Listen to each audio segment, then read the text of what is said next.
시청자 여러분 안녕하십니까. 굿모닝 인포메이스 경제연풍 시작합니다.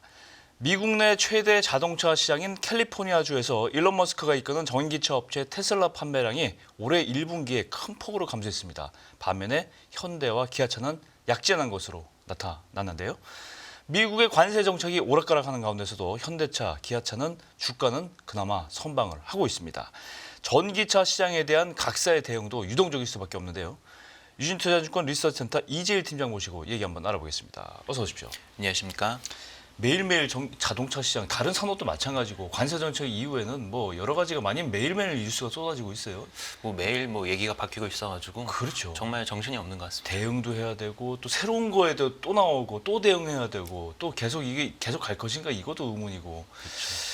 오늘은 보니까 어제죠? 현대기아차가 전기차 생산을 당분간은 중단하겠다. 이게 무슨 소린가 하고 봤더니 이제 대표적으로 아이오닉 5, 코나 EV, 그러니까 울산 공장에서 생산하는 거를 당분간은 좀 중단을 하겠다. 갑자기 무슨 일인가 봤는데 현대차, 기아차는 그래도 잘 대응을 하고 왔는데 어떤 일입니까 이건? 네, 아무래도 지금 전기차 생산 같은 경우에는 관세 영향이 분명히 있는 것 같습니다. 그렇겠죠. 그러니까 4월 달부터는 지금 미국으로 수출하게 되면 관세가 부과가 돼가지고 들어가기 때문에 네. 아무래도 1, 2, 3월 달, 그러니까 1분기 때 미국으로 재고를 많이 보내놓고 그다음에 이제 좀 생산량을 줄이는 방향으로 가고 있는 것으로 어떻게 될지 보이고요. 모르니까. 그죠? 네. 앞으로 그 이후에 어떻게 될지 모르니까 일단은 미리 보내놓고 좀 네. 기다려보겠다 그런 얘기인가요 그럼? 관세를 부과받게 되면 비싸지잖아요, 차량 비싸지잖아요. 가격이. 네. 그러니까 이제는 지금은 일단은 이제 차량 보내는 걸 줄이는 거죠. 네, 일단 줄이고 네, 관망을 한다.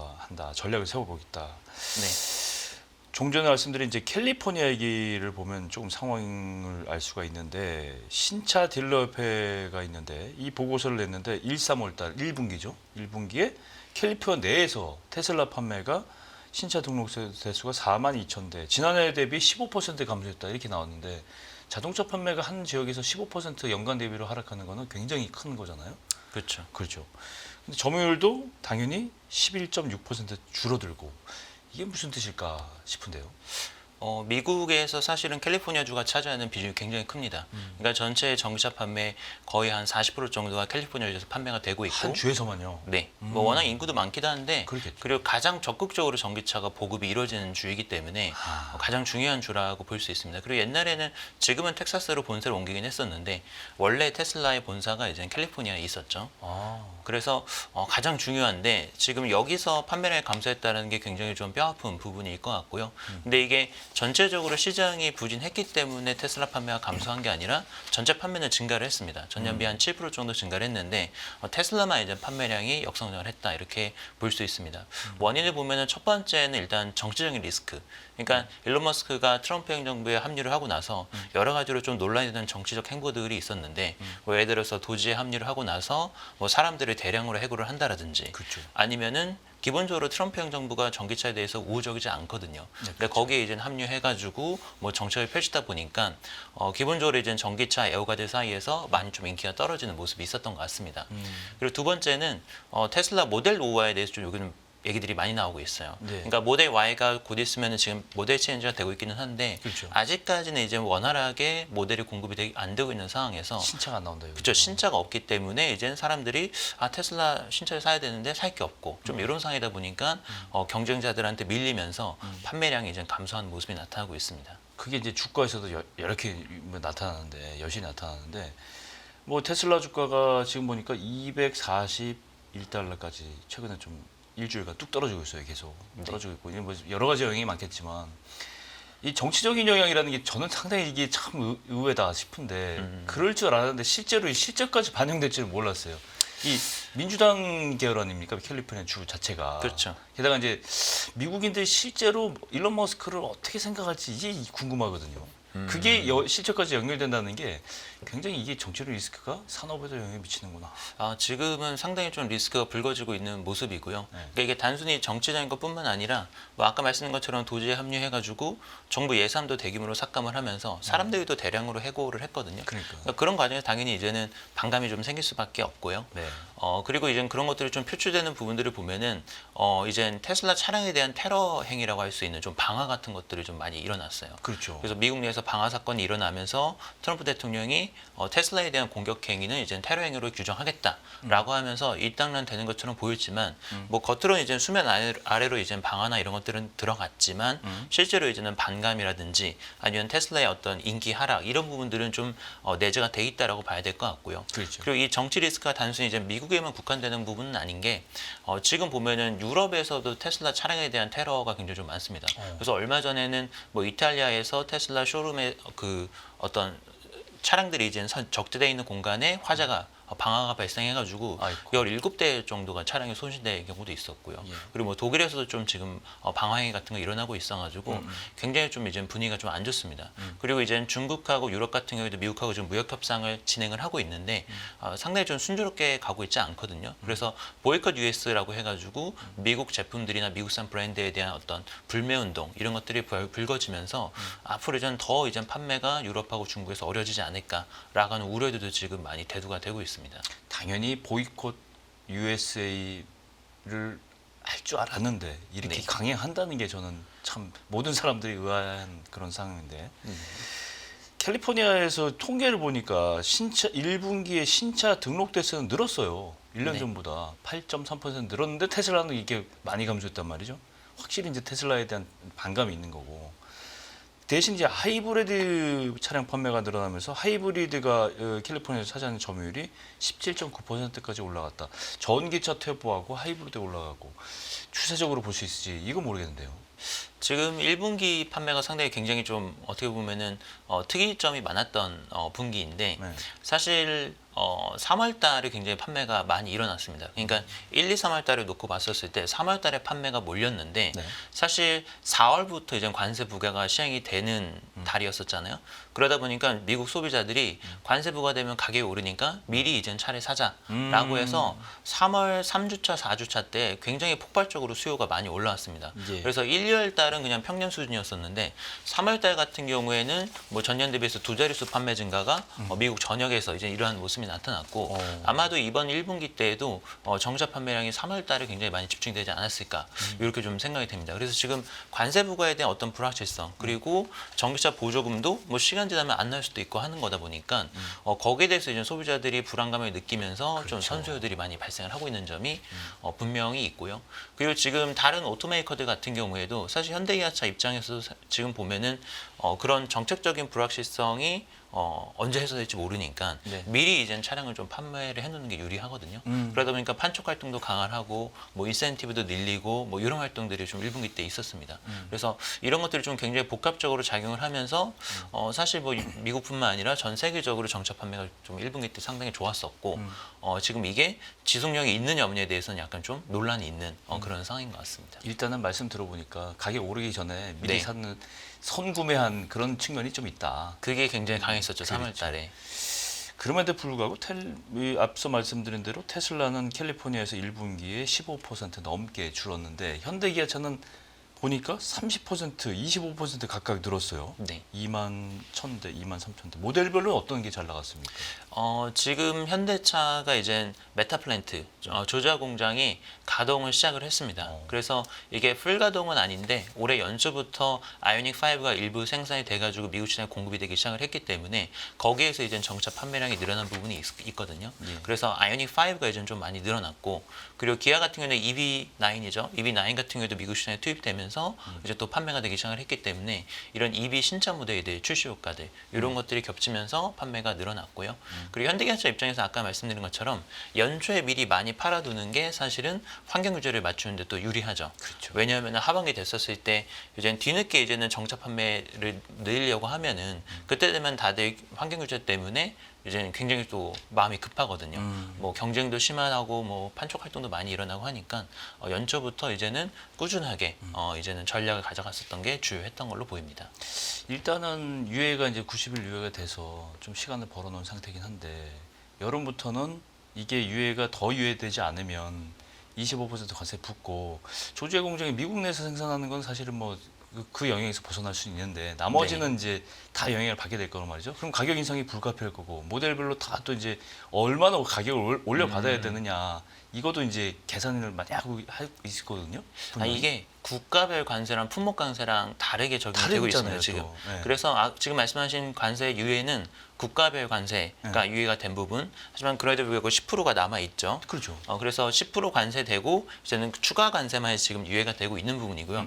자동차 같은 경우는 지금 25% 관세가 이미 부과가 되고 있습니다. 4월 달에. 그렇습니까? 네, 부과가 되고 있고 대신 이젠 부품들, 뭐 이제 파워트레인이라든지 이런 것들은 5월부터 이제 부과가 되기 시작을 합니다.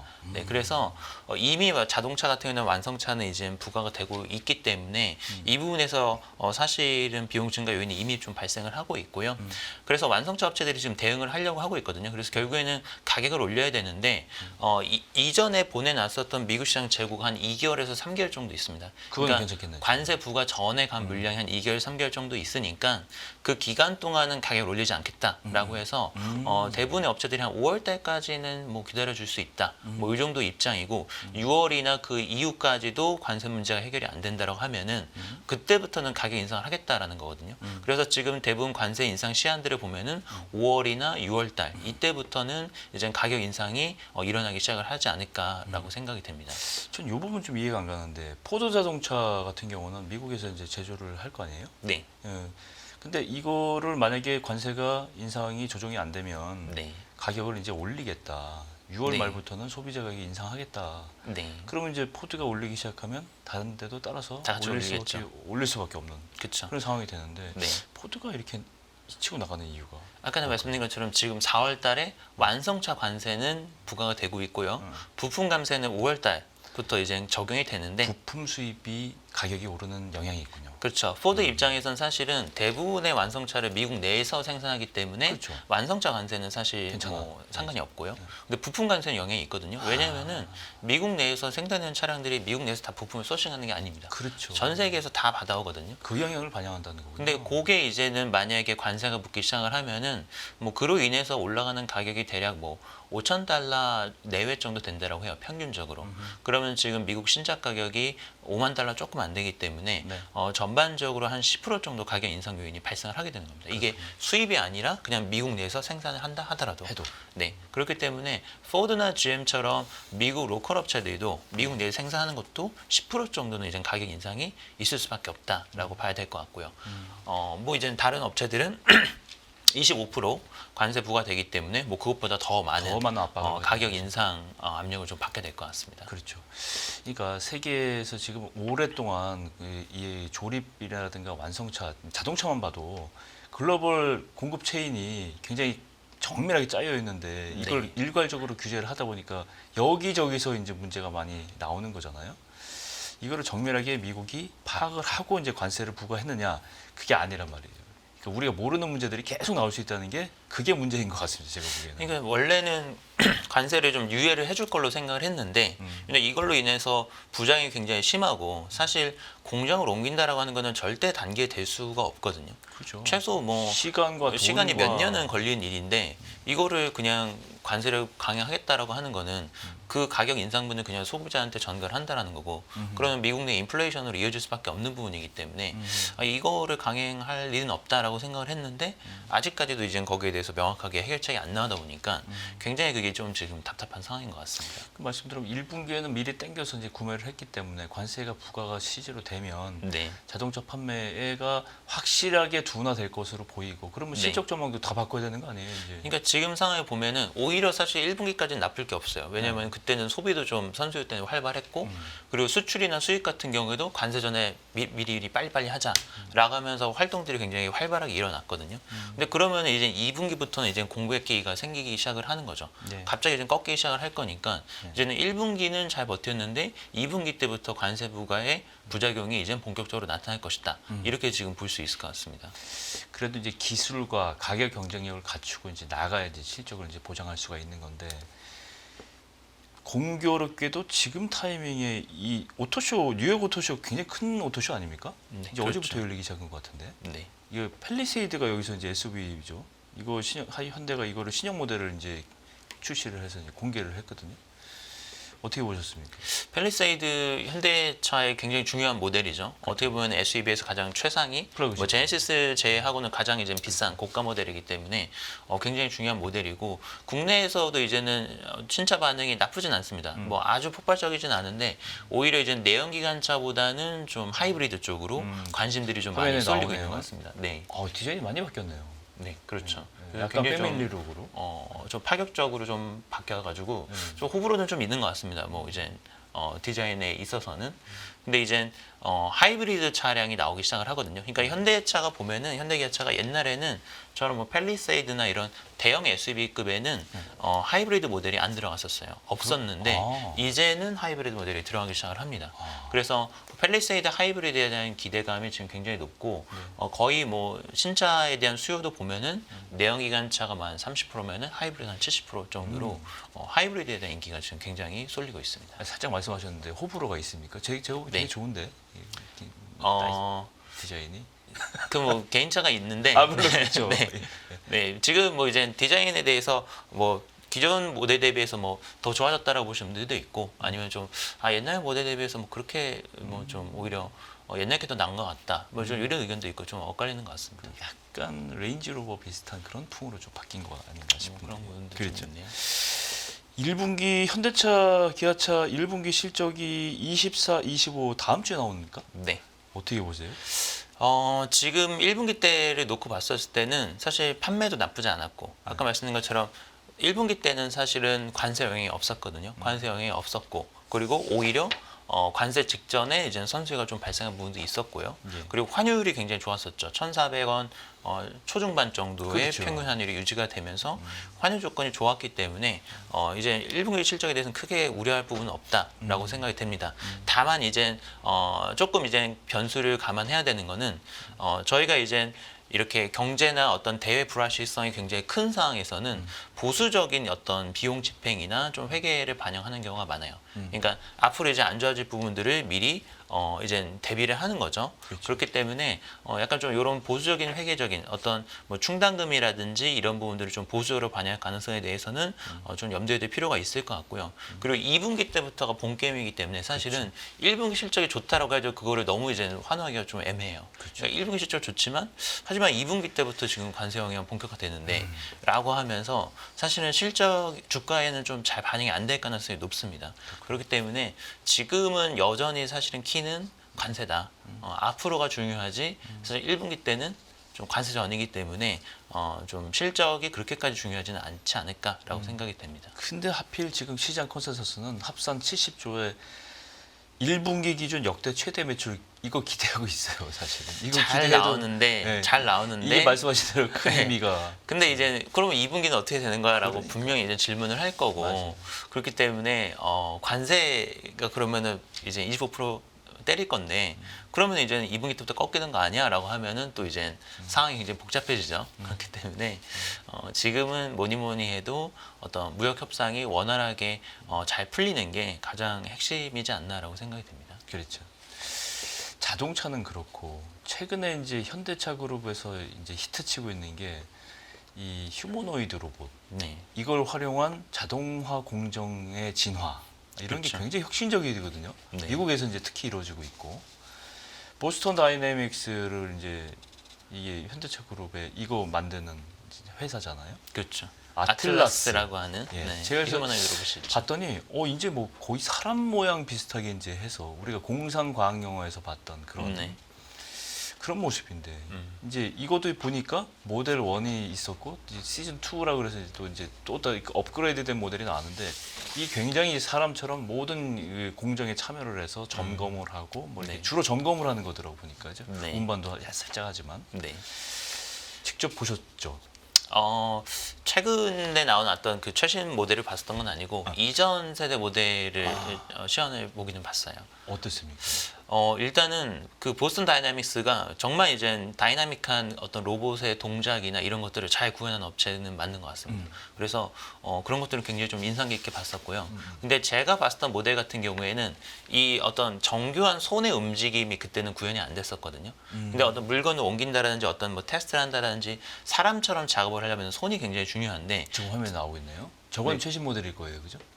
그렇죠. 지금 나오고 있는 모델들은 저렇게 정교한 손의 움직임이 구현이 됐다라는 게 아주 근본적인 차이인 것 같습니다. 예. 그래서 이제는 정말로 생산 라인에 투입해도 작동할 수 있는 수준까지 정교함과 어떤 소프트웨어들 이런 것들이 올라왔다라고 볼 수 있고요.